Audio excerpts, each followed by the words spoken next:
عبده ورسوله الذي أرسله بالحق بشيرا ونذيرا وداعيا إلى الله بإذنه وسراجا منيرا فقد قال الله تعالى في كلامه المجيد والفرقانه الحميد أعوذ بالله من الشيطان الرجيم بسم الله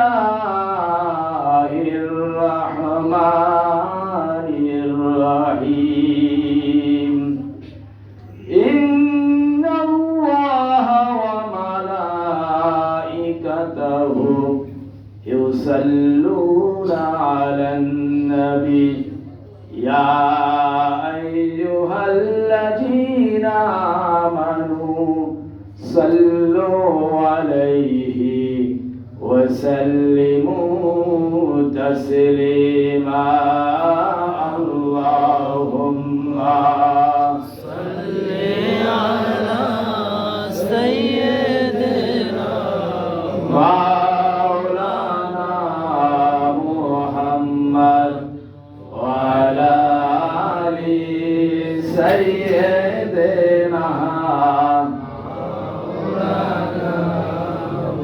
محمد اللهم صل على سيدنا مولانا محمد وعلى آل سيدنا مولانا বিশ্বভুবনে যাহা কিছু আছে সকলেই চিনিল তাহাদের প্রভুকে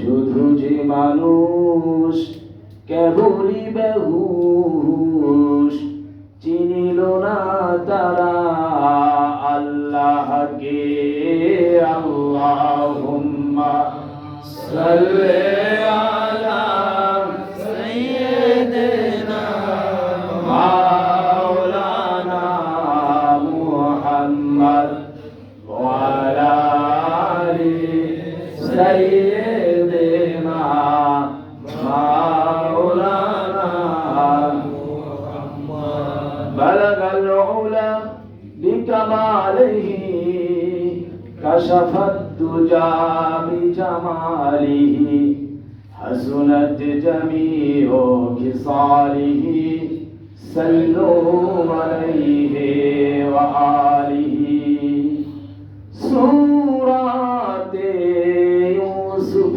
بداري حكمت لقمان ما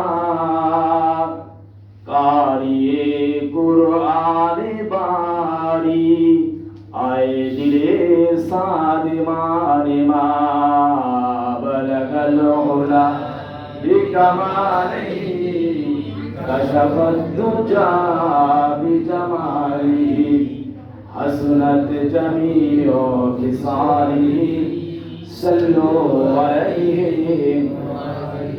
সম্মানিত উপস্থিতি, মহান আল্লাহ রাব্বুল আলামিনের দরবারে লাখ কোটি শুকর এবং সুজুদ, যিনি আমাদেরকে আজকের এই পবিত্র লাইলাতুল কদরের রাতে তার ঘর মসজিদে এসে ইবাদত করার তৌফিক দান করে দিয়েছেন। এজন্য মহান মনিবের দরবারে শুকর আদায় করে বলি আলহামদুলিল্লাহ।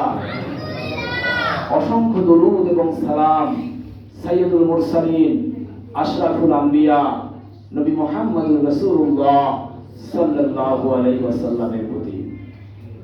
সম্মানিত হাজিরিন, আজকের এই রাতটি শবে বরাতের রাত।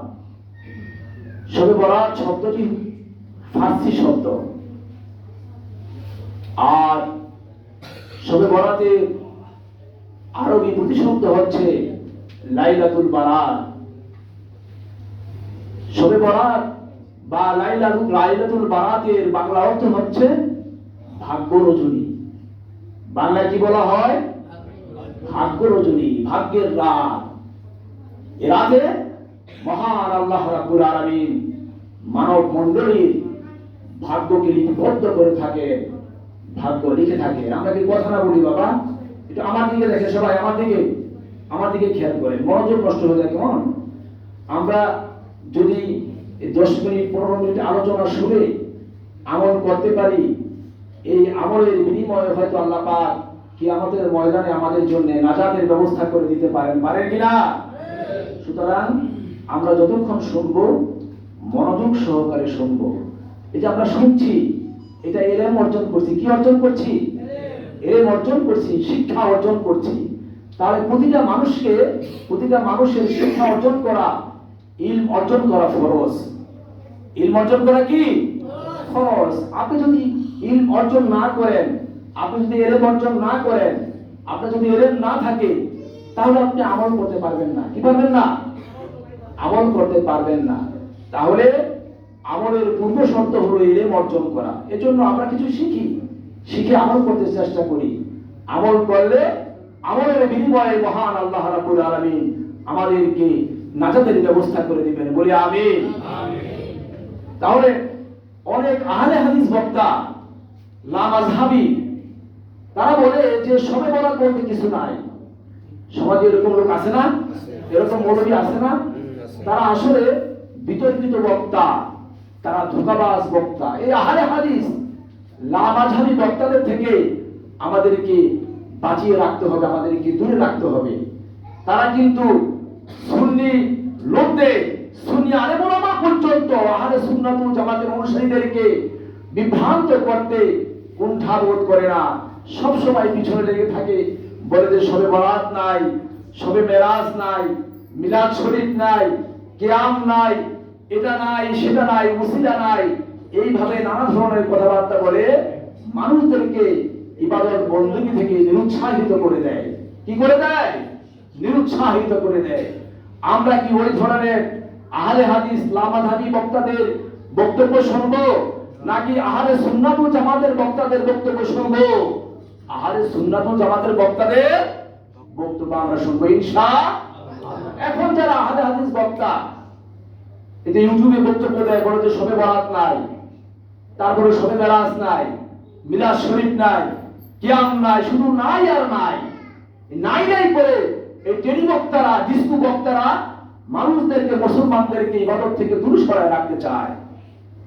তবে এখন যে এই ডিস্কো বক্তা, টেলি বক্তা, আগের দিনে যে বড় বড় আলেম যারা ছিলেন, যেমন হাকিমুল উম্মত আশরাফ আলী থানভী রাহিমাহুল্লাহ, হযরত মাওলানা শাহ ওলিউল্লাহ মুহাদ্দিস দেহলভী, এরা ছিলেন জগৎ বিখ্যাত বক্তা। এরা কি ছিলেন? জগৎ বিখ্যাত বক্তা ছিলেন, জগৎ বিখ্যাত আলেম ছিলেন। ওই সমস্ত আলেমরা, জগৎ বিখ্যাত আলেমরা, তারা শবে বরাতের নামাজ পড়েছেন কোরআন হাদিসের আলোকে, মিলাদ শরীফ পড়েছেন, কিয়াম করেছেন, শবে মেরাজ পালন করেছেন, মুসিলা মেনেছেন। ওই সমস্ত বড় বড় আলেমদের তুলনায় এখন বর্তমানে যে সমস্ত আহলে হাদিস লামাযহাবী বক্তারা বলে যে মিলাদ শরীফ নাই, কিয়াম নাই, শবে বরাত নাই, শবে মেরাজ নাই, এই বর্তমানে এই টেলি বক্তারা হলো তাদের তুলনায় চুনোপুটি মার্কা বক্তা। তারা কি বক্তা? চুনোপুটি মার্কা বক্তা, চুনোপুটি মার্কা আলেম। তাদের সঙ্গে এদের কোনো তুলনা হয় না। সুতরাং আমরা আগের দিনে বড় বড় আলেম যারা, বিশ্ববিখ্যাত আলেম, সুন্নি আলেম, তারা কোরআন হাদিস থেকে সুন্দর ব্যাখ্যা দিয়েছেন। আমরা তাদের ব্যাখ্যা, তাদের মতাদর্শই অনুসরণ করব ইনশাআল্লাহ। লম্বা কথা বলবো না। আজকে এই রাতে আমাদের আম্মাজান আয়েশা সিদ্দিকা রাদিয়াল্লাহু তাআলা আনহা দেখলেন যে নবীজি সাল্লাল্লাহু আলাইহি ওয়াসাল্লাম তার পাশে বিছানায় নাই। বিছানায় না পেয়ে আম্মাজান আয়েশা সিদ্দিকা রাদিয়াল্লাহু তাআলা আনহা নবীজিকে অহর্নে হয়ে রাতের গভীরে খুঁজতে লাগলেন।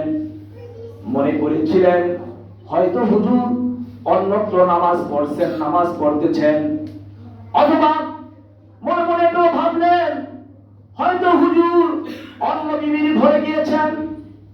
বিবির কামরায় গিয়েছেন, নানা চিন্তা ভাবনা তার মনে উদ্রেক হলো, খুঁজতে লাগলেন। খোঁজার পরেও তাকে কোনো বিবির ঘরে পাওয়া গেল না, তাকে নামাজও পাওয়া গেল না।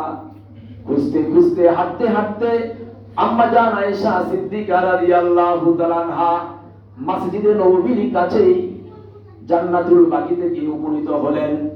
জান্নাতুল বাকিতে গিয়ে সেখানে পৌঁছে গিয়ে দেখেন আল্লাহর নবী রাহমাতুল লিল আলামিন আশরাফুল আম্বিয়া নবী মুহাম্মদুর রাসূলুল্লাহ সাল্লাল্লাহু আলাইহি ওয়াসাল্লাম জান্নাতুল বাকির মাঝে গিয়ে যত কবর রয়েছে ওই কবরকে উনি জিয়ারত করছেন। সুবহানাল্লাহ।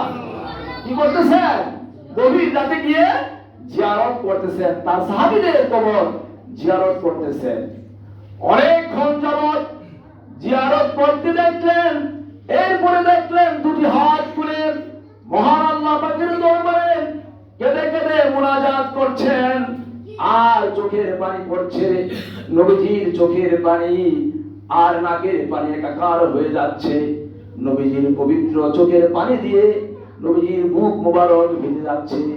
এই চাঁদনি রাতকে তিনি অবলোকন করলেন, দেখতে পারেন, স্পষ্ট ভাবে দেখতে পেলেন। এরপরে আম্মা জান আয়েশা সিদ্দিকা রাদিয়াল্লাহু তাআলা আনহা নবীজির কাছে গেলেন, গিয়ে বললেন, ইয়া রাসূলুল্লাহ, ইয়া হাবিবাল্লাহ, আপনি কেন আজকে রাতে এই রাতের গভীরে জান্নাতুল বাকিতে এসে কবর জিয়ারত করছেন, কান্নাকাটি করছেন, দোয়া করছেন? পিছনের জীবনে যে কখনো তো আপনাকে এমনটি করতে দেখি নাই। নবীজি বললেন, আয়েশা, তুমি কি জানো না আজকে রাত্রি হলো লাইলাতুল বারাতের রাত। আজকের রাত্রি হলো শাবানের 14 তারিখ দিবাগত রাত। আজকের রাত্রি হলো শাবানের 15 রাত। আজকের এই রাত আমাদের জন্য অত্যন্ত গুরুত্বপূর্ণ রাত, অত্যন্ত সিগনিফিকেন্স রাত, অত্যন্ত তাৎপর্যপূর্ণ রাত।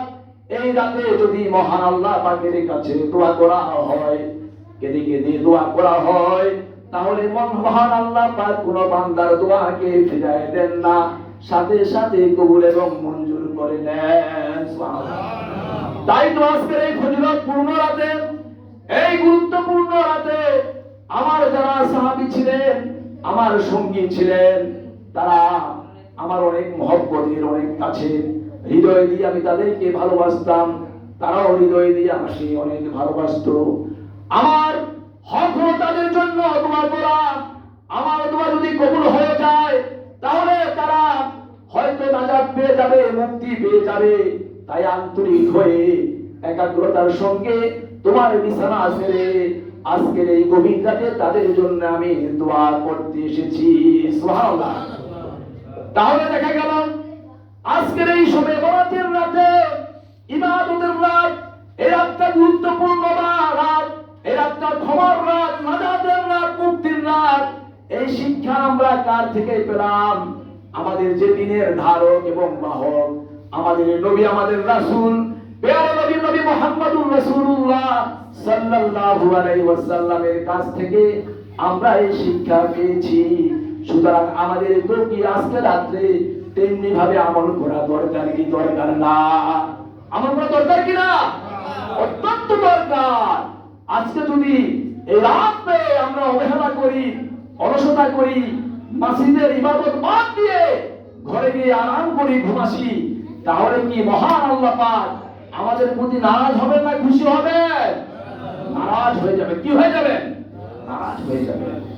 আরে আমাদের তো বাবা মা আমাদেরকে অনেক মহব্বত করছে, আমাদেরকে অনেক ভালোবেসেছে। সেই মা 10 মাস 10 দিন তার পেটে আমাদেরকে রেখেছেন, গর্ভধারণ করেছেন। সেই মা চলে গেছেন। অনেকের মা চলে গেছেন না? অনেকের বাবা চলে গেছেন না? দাদা দাদি চলে গেছেন না? তাহলে আমাদের অনেকের মনে করেন কোটি কোটি টাকা হয়েছে, অনেকের কি হয়েছে? কোটি কোটি টাকা হয়েছে, অনেকে অনেক ব্যারিস্টার হয়েছে, মন্ত্রী হয়েছে, কিন্তু বাবা মার জন্য দোয়া করলো না। কবরের পাশে গিয়ে আজকে রাতে সুযোগ থাকা সত্ত্বেও বাবা মার কবরের পাশে গিয়ে, মুরব্বীদের কবরের পাশে গিয়ে দোয়া করলো না, চোখের পানি ফালাইলো না তাদের মুক্তির জন্য, শান্তির জন্য, নাজাতের জন্য। তাহলে ওই সন্তান, ওই নাতি, ওই দাদা দাদির জন্য, বাবা মার জন্য কি কোনো প্রয়োজন আছে? কোনো প্রয়োজন নাই।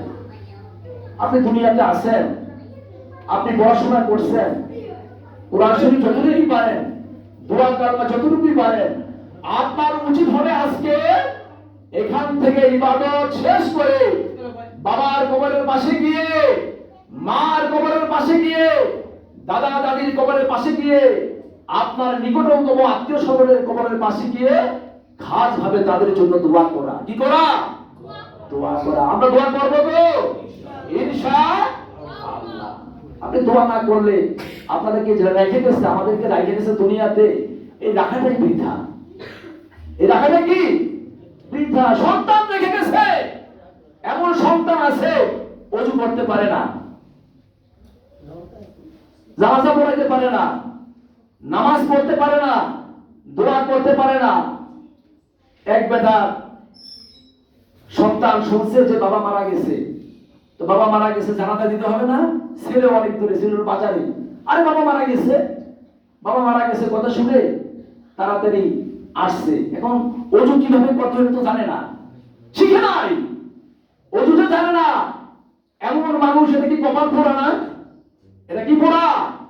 কপাল পোড়া। ওযু জানে না, 25 বছর বয়স হয়েছে, ওযু জানে না, ওযু কেমনে করতে হয় জানে না। এটা কপাল পোড়া।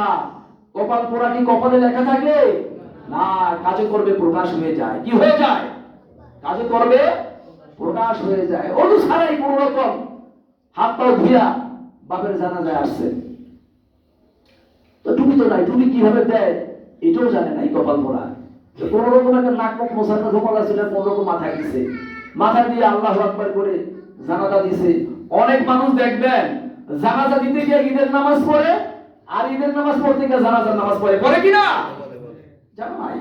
এই জন্য জানা প্রয়োজন, জানা ফরজ। জানা কি ফরজ, জানতে হবে, অবশ্য কর্তব্য। আপনি না জানলেই বোকা, জানলে আপনি জ্ঞানী। জানলে কি জ্ঞানী। এই জন্য ইসলামের জ্ঞানটা আপনার অর্জন করা অতীব প্রয়োজন। ডক্টর মোহাম্মদ শহীদুল্লাহ নাম শুনছেন না? 18টা ভাষা জানতো। কতটা ভাষা? 18টা ভাষা জানতো। বড় জ্ঞানী ছিলেন, পণ্ডিত ছিলেন। উনি চকবাজার শাহী মসজিদে মাঝে মাঝে বসে থাকতেন। অনেক বড় বড় জ্ঞানী গুণী ওনার সাথে দেখা করতে আসতেন। আইসা বলতেছে, হুজুর অক্সফোর্ড থেকে পিএইচডি করে এসেছি, তারপর আমেরিকা থেকে পিএইচডি করে এসেছি, অমুক জায়গা থেকে এমফিল করে এসেছি, ডক্টর হয়ে এসেছি। বলে যে তোমরা বসো, তোমরা যে পিএইচডি করে এসেছ, এমফিল করে এসেছ, অনেক জায়গা থেকে বড় বড় জ্ঞানী গুণী হয়েছ, ভালো কথা, কিন্তু তোমাদের কোরআনের জ্ঞান আছে কি? কোরআনের জ্ঞান তো অর্জন করি নাই।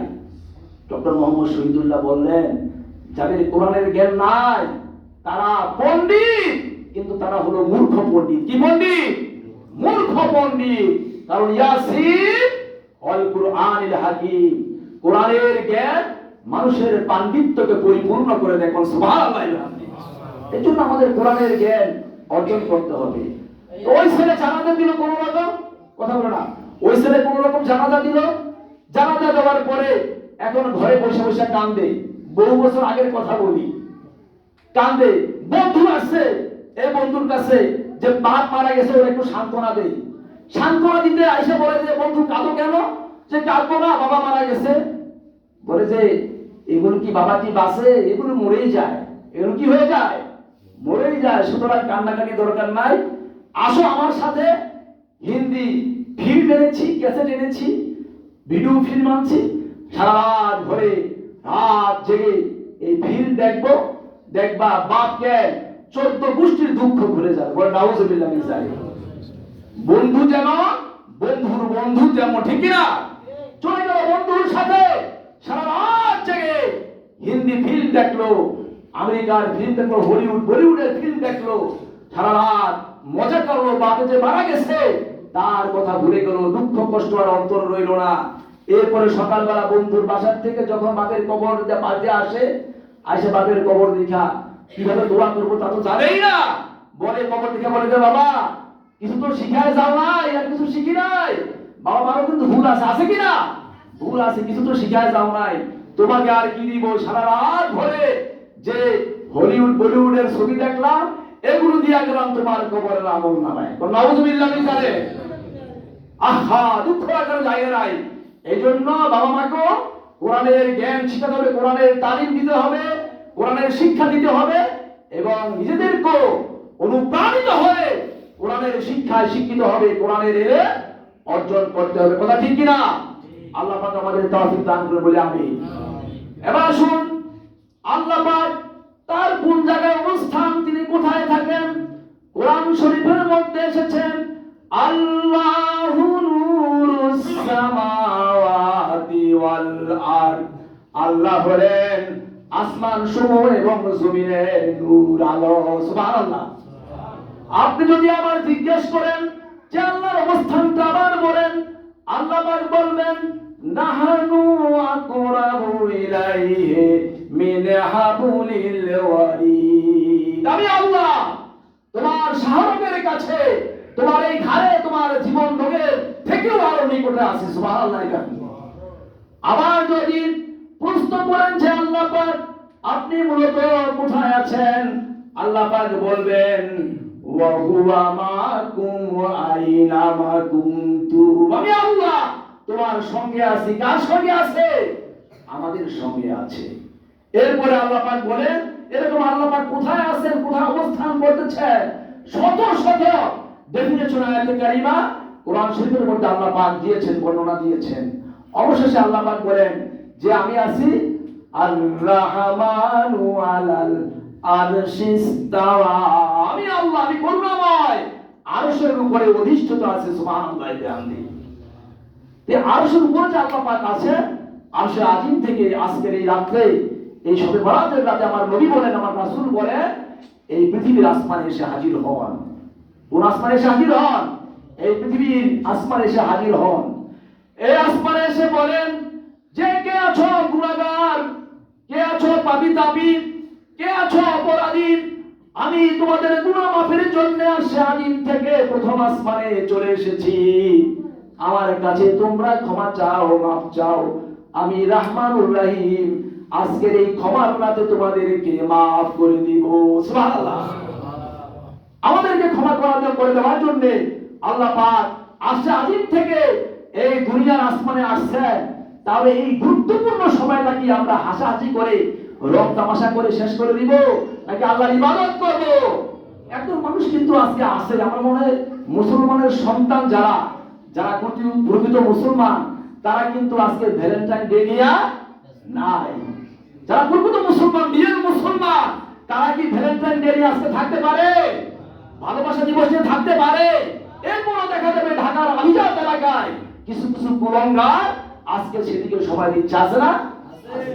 আল্লাহ পাক ওই অপকর্ম থেকে, পাপ কর্ম থেকে আমাদেরকে নাজাত দান করে বলে আমিন। এরপরে বলেন তোমাদের মাঝে যদি কেউ রোগাক্রান্ত থাকো, কেউ অসুস্থ থাকো, আমার কাছে মাফ চাও, আমি তোমাদের রোগ মাফ করে দিব। তোমাদের অসুস্থতা থাকে, তোমাদেরকে সুস্থতা দান করে দিব। তোমাদের মাঝে যদি কেউ বিপদগ্রস্ত থাকো, আমার কাছে বলো, আমি তোমাদের কাছে চলে এসেছি, প্রথম আসমানে চলে এসেছি।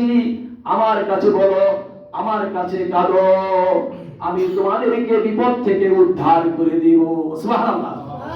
তাহলে আজকের এই রাতে, এই ক্ষমার রাতে, নাজাতের রাতে, মুক্তির রাতে একাগ্রতার সঙ্গে, ইখলাসের সঙ্গে আল্লাহ পাকের ইবাদত বন্দী করে আল্লাহ পাকের কাছে আমাদের মাপ চাইতে হবে, চোখের পানি ছেড়ে। কথা ঠিক কিনা?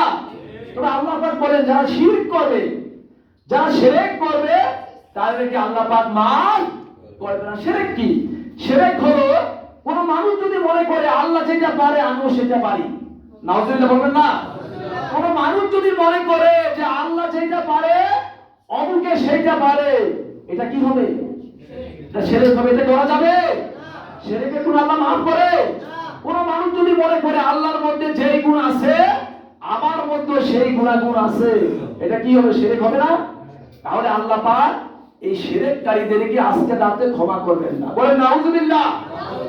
আবার বলেন যদি কেউ বাবা মার অবাধ্য সন্তান থাকে, বাবা মাকে মানে না, বাবা মার মনে কষ্ট দেয়, বাবা মাকে মূল্যায়ন করে না, খেদমত করে না, খোরপোশ দেয় না, টাকা পয়সা দেয় না, খাবার দেয় না, আল্লাহ পাক বলেন ওই অবাধ্য সন্তানকে আজকে রাত্রে আমি ক্ষমা করব না।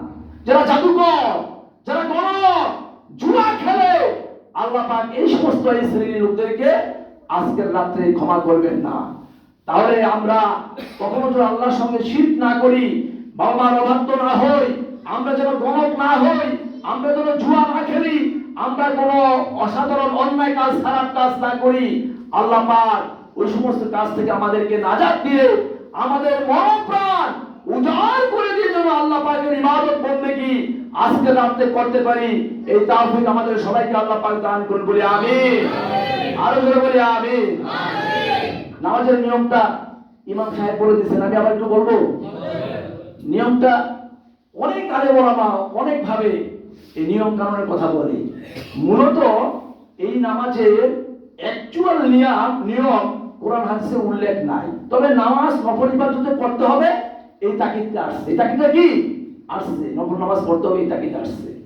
আমরা আগের দিনের আলেম ওলামা যারা ছিলেন, বিখ্যাত আলেম ওলামা, এবং আমরা যেটা অনুসরণ করে আসছি, সেই নিয়মটা হলো, এটাও গ্রহণযোগ্য নিয়ম, এটা ভালো নিয়ম। সেই নিয়মটা কি? যে এখন আমরা নামাজ পড়া শুরু করব, মাসনা মাসনা, দুই দুই রাকাত করে। কত কত রাকাত করে? প্রথম নিয়ত কি? নিয়ত হলো, নিয়ত আসলে পেছাতে নিয়ত হলো সংকল্প বা ইচ্ছা। ইচ্ছা ব্যক্ত করছি আজকে নামাজ পড়বো, মনে মধ্যে একটা ইচ্ছা আছে না, সংকল্প আছে না, এটাই নিয়ত। এরপর মনে মনে যারা নিয়ত করতে চান আবার সাজিয়ে গুছিয়ে এভাবে নিয়ত করবেন, নাওয়াইতু আন উসাল্লিয়া লিল্লাহি তাআলা রাকাতাই সালাতিল লাইলাতুল বারাত, বা শবে বারাত বললে হবে, মুতাওয়াজ্জিহান ইলা জিহাতিল কাবাতিশ শাইফাতি। আল্লাহু আকবার। আরবিতে পড়লে, পড়তে কষ্ট হলে বাংলায় বলবেন যে আমি শবে বরাতের 2 রাকাত নামাজ পড়তেছি, বা আমি লাইলাতুল বারাতের 2 রাকাত নামাজ পড়তেছি। নফল বললেও হবে, না বললেও হবে, কোনো সমস্যা নাই। শবে বরাত উল্লেখ করবেন অথবা লাইলাতুল বারাত উল্লেখ করবেন। এরপরে আপনার হাত বেঁধে সানা পড়বেন, আউযুবিল্লাহি বিসমিল্লাহ পড়বেন, সূরা ফাতিহার সঙ্গে একটা সূরা পড়বেন। এরপর প্রথম রাকাতে, দ্বিতীয় রাকাতে সূরা ফাতিহার সঙ্গে আবার আরেকটি সূরা পড়বেন। উপর থেকে নিচের দিকে আসবেন, সিরিয়াল তো সিস্টেম তো বলছেন, ঠিক কি না? ওইভাবে পড়বেন। আবার যদি মনে করেন যে না, আমি সূরা ফাতিহার সঙ্গে সূরা ইন্না আনজালনা সূরা আমি পড়বো, বা এরপরে প্রথম রাকাতে এভাবে পড়বো, দ্বিতীয় রাকাতে সূরা ফাতিহার সঙ্গে সূরা ইখলাস আমি 3 বার পড়বো বা 10 বার পড়বো, এতে কোনো সমস্যা নাই। একটি সূরা পড়লে কোনো সমস্যা নাই। 2 রাকাত নামাজ আদায় করে সালাম ফিরাইলেন। সালাম ফিরানোর পরে আমরা যেভাবে পড়ে আসছি, ওদের কাকা আছে মুরব্বী, এই এখন মনে পড়ে আগে যখন নামাজ পড়তাম বাচ্চা তারা অনেক মুরব্বী থাকতো, আর সেই আন্তরিকতা আমাদের নাই, সেই মনের যে আবেগ, টান, মহব্বত, আন্তরিকতা আমাদের নাই। দেখতাম মুরব্বীরা আসতো, আমরা চুপচাপ পিছনে কাতারে বসে থাকতাম, হইচই করতাম না। আর রুটি আর হালুয়া দিয়া এগুলো ভরে যেত, এই সাইডটা রুটি হালুয়া, হেরান রুটি, ঠিক কিনা, এগুলো ভরে যেত। এখন তো আমরা সবাই স্ট্যান্ডার্ড হয়ে গেছি, সব স্ট্যান্ডার্ড হয়ে গেছি, সব অভিজাত এলাকার মানুষ হয়ে গেছে, এখন আর বানাইতে চাই না, এখন মিষ্টি মাছটি নিয়ে আসি। যাই হোক, এরপর আমরা সবসময় অ্যারেঞ্জমেন্ট করে থাকি কোনো খিচুড়ি বা বিরিয়ানি, কিন্তু এই টাইমে এই বছর এটা হইল না। যার ভয় আমাদের আফসোসের কোনো দরকার নেই, আগামীতে যেন আমরা সুন্দর আঞ্জাম দিতে পারি, আল্লাহ পাক তৌফিক দান করেন বলে আমি। সালাম ফিরালেন, সালাম ফিরানোর পরে আপনি দরুদ শরীফ পড়তে পারেন। দরুদ শরীফ পড়তে হবে, বাধ্যতামূলক না, তবে টাইমটা যেহেতু লং টাইম, আপনি আমলের মধ্য দিয়ে টাইমটা পাস করেন। আপনি অনেকবার 100 বার দরুদ শরীফ পড়তে পারেন, বা আরো কমও পড়তে পারেন, বা আপনার বিভিন্ন ধরনের দরুদ আছে, যেই দরুদ মনে চায় এই দরুদ পড়লেন। এই প্রথম 2 রাকাত চলে গেল, দরুদ শরীফ পড়ার পরে আপনি আবার দাঁড়ালেন, আবার 2 রাকাতে নিয়ত করলেন, 2 রাকাতে নিয়ত করে ওইভাবে পড়লেন। পড়ার পরে একটা দোয়া আছে, এই দোয়াটা আপনি 100 বার পড়তে পারেন, 50 বার পড়তে পারেন। তবে আমরা আমাদের ছোটবেলায় বাচ্চাদের সঙ্গে দরুদ শরীফ 100 বার পড়ছি, আর ওই দোয়া 100 বার পড়ছি। এখন তো আমরা ফাঁকিবাজি করি, কেউ মনে খারাপ করেন না, কতক্ষণে নামাজ পড়ে বাস আউট, এই চিন্তা ভাবনা করি। কিন্তু আগের দিনে 1টা বাজে 2টা বাজে মুনাজাত দেওয়া হইতো, কি কাকা, ঠিক কিনা? একদম সাক্ষী আছে, আর কোন এই দাদা আছে, এরা মুরব্বী আছে, বাংলাদেশ সাথে দেয়, সোনামে তো দেওয়া আছে। এখন তো আমরা মসজিদ থেকে যাওয়ার জন্য অস্থির হয়ে যাই, মসজিদ থেকে তাড়াতাড়ি বের হওয়া, যাওয়ার জন্য অস্থির হওয়া থেকে মুমিনের লক্ষণ, মুমিনের লক্ষণ। মনকে কামড় দিয়ে মসজিদের মাটি কামড় দিয়ে মসজিদে পড়ে থাকতে হবে, বসে থাকতে হবে। তাহলে আল্লাহ পাকের রেজামন্দি রাজি খুশি হাসিল করা যাবে, মনে রাখতে হবে। দোয়াটা হলো সুবহানাল্লাহি আলহামদুলিল্লাহি ওয়া লা ইলাহা ইল্লাল্লাহু আল্লাহু আকবার ওয়া লিল্লাহিল হামদ, এই দোয়া পড়বেন। এবারে 4 রাকাত হয়ে গেলে মুনাজাত দিবেন। এইভাবে 4 রাকাত 3 4 12 রাকাত 3 বার মুনাজাত হবে। কেউ যদি মনে করেন না 4 রাকাত পরে মুনাজাত দিব, লাস্টে মুনাজাত দিব, তাদের কোনো সমস্যা নাই। তাহলে আমরা নামাজ শুরু করব। নামাজের পরে ইনশাআল্লাহ আমরা মিলাদ শরীফ পড়ব, জিকির করব, দোয়া করব সবার জন্য। আল্লাহ পাক তৌফিক দান করুন বলে আমিন। আসসালামু আলাইকুম ওয়া রাহমাতুল্লাহি ওয়া বারাকাতুহু। আমি একটু কথা বলতাম।